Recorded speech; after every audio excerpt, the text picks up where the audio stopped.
Berbagi dong pengalaman sedikit kan untuk untuk masyarakat Kabupaten Tebo khususnya nih. Kita bilang masyarakat Kabupaten Tebo. Nah, ada nggak tips dari kakak untuk gimana caranya agar terhindar dari COVID-19 atau coronavirus ini Oke. untuk masyarakat? Khususnya untuk masyarakat Tebo ya. Iya. Kalau untuk masyarakat semua deh, semuanya yang nonton channel ini, untuk tipsnya, kalau untuk menghindari yang namanya virus kita nggak bisa. Nggak bisa. Nggak bisa. Kita nggak tahu virus itu ada di mana, kita nggak tahu. Apalagi sekarang udah ada istilahnya happy hipoksia. Oke, assalamualaikum warahmatullahi wabarakatuh. Kembali lagi bersama saya Rinto Rizky di channel Tebo Top, Tebo Makin Top. Nah, hari ini kayaknya saya pribadi dapat pengalaman seru dari ini sebelah saya. Mohon izin kak, kakak namanya siapa kak? Rika. Nah, nih mungkin kalian tahu dengan sosoknya Kak Rika. Nah, untuk hari ini saya akan mengkupas sedikit pengalaman Kak Rika. Nah, Kak Rika ini salah satu kayak relawan COVID-19 dari Provinsi Jambi ya, untuk dikirim ke mana makan Kak? Ke Rumah Sakit Darurat COVID-19 Wisma Atlet. Wisma Atlet Jakarta. Kemayoran nih ya. Nah, Jakarta. Nah, ini pengalaman yang luar biasa. Satu-satunya perawat asal Jambi yang tinggal di Tebo berangkat ke Wisma Atlet untuk menangani COVID-19 di sana ya, bukan Jambi aja, Indonesia dulu Kak ya. Indonesia ya, Indonesia. Nah, nih kakak sehat kan? Alhamdulillah sehat. Alhamdulillah sehat. Alhamdulillah sehat dong, sehat. Alhamdulillah sehat dong. Swabnya negatif. Oh, siap. Nah, ini Kak, kalau boleh tahu kan kemarin kan berangkat tuh, kapan pulangnya Kak? Pulangnya itu purna tugas itu 1 Juli. 1 Juli ya. Sekarang udah Agustus, udah lama, berarti udah aman dong. Udah aman. Dong. Udah aman.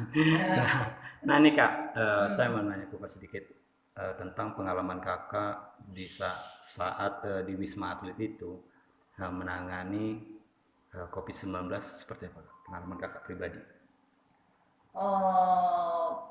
Kalau pengalaman pribadi sih untuk penanganannya sih sebenarnya ya sama aja ya, sama perawat-perawat lainnya juga, sama tenaga kesehatan lainnya juga. Nggak ada bedanya sih, cuman yang lebih membuat kita tuh lebih tersentuh di saat pada posisinya kita harus meninggalkan keluarga gitu. Itu berarti Kak ya? Kita harus ninggalin keluarga demi keluarga lain gitu. Luar biasa nih, luar biasa. Jadi pas pertama datang ke sana sempet sih banyak nemuin pasien-pasien yang udah down terus ngerasa kayaknya karena COVID ini jadi nggak berarti gitu. Jadi pokoknya jadi kayak udah nggak ada gairah hidup, sempat banyak sih kendala-kendala yang kita temuin di sana. Cuman tetap kita selalu kasih support, kasih semangat. Untuk penanganan di sana sih terapinya sama aja. Terapi COVID-nya, ya, obat-obatannya juga gitu. Terus lebih ke ini ya, mungkin lebih ke apa ya, pendekatan kita sama pasien gitu. Itu Kak ya. Pendekatan untuk bagaimana pasien bisa menerima kita dan apa arahan kita ataupun yang kita perintahkan ataupun kita berikan, pasien mau mentaati gitu. Oke, nah ini kita bicara nih ninggalin keluarga. Ini luar biasa, ninggalin keluarga demi orang lain ya.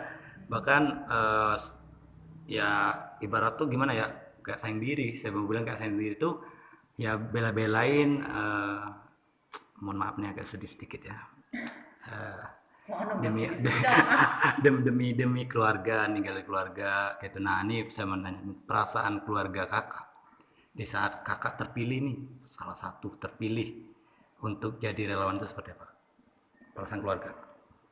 Pertamanya ya menolak, pasti menolak, nggak begitu, nggak ada respon yang maksudnya nggak begitu langsung dikasih restu untuk berangkat.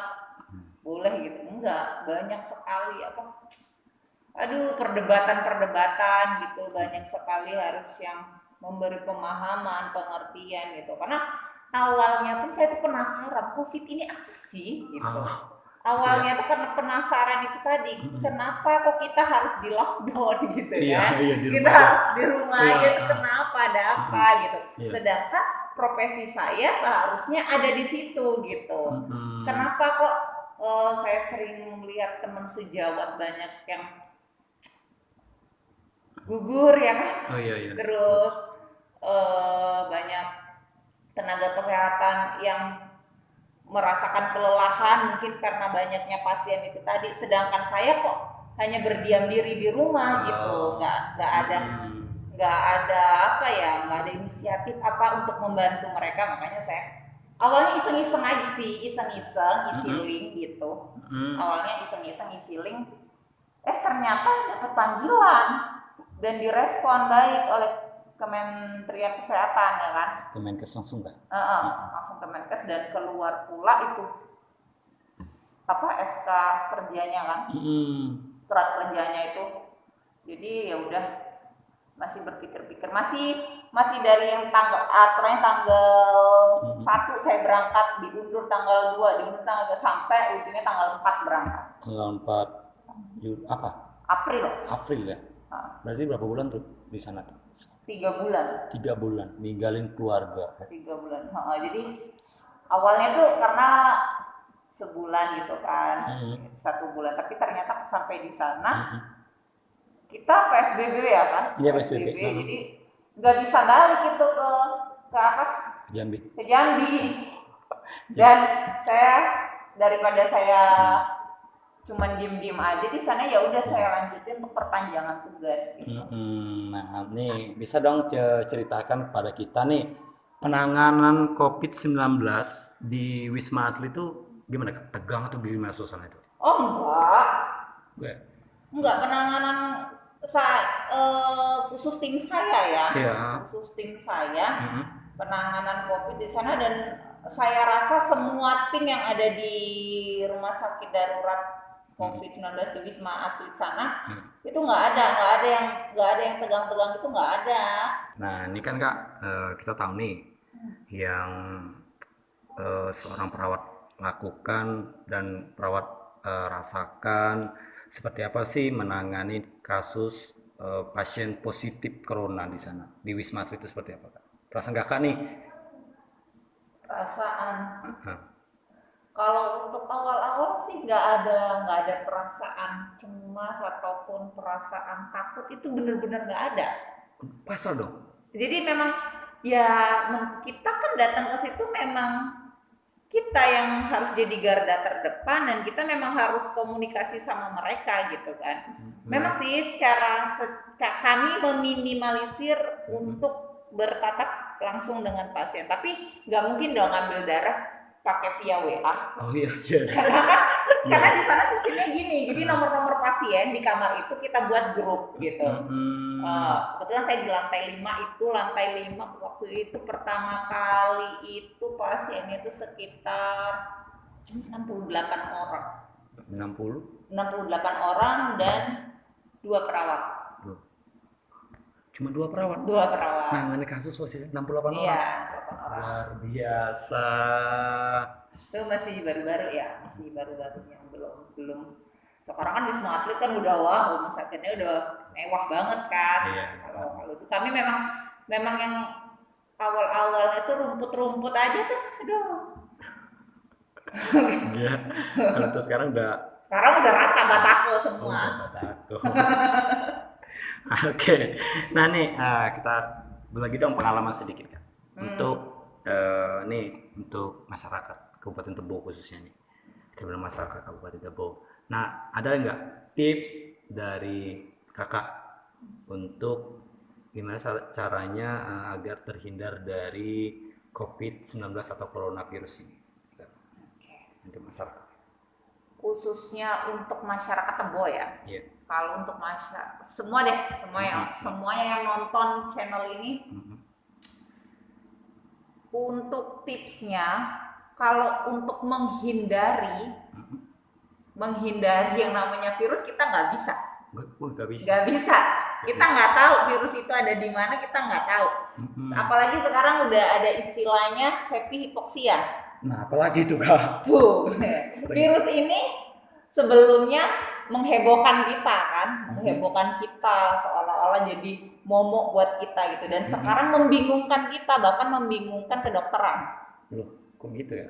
Iya, jadi istilah happy hipoksia itu normalnya untuk kita, normalnya itu saturasi oksigen itu 95 sampai 100% itu melalui apa ya, melalui alatnya ya, saturasi oksigen.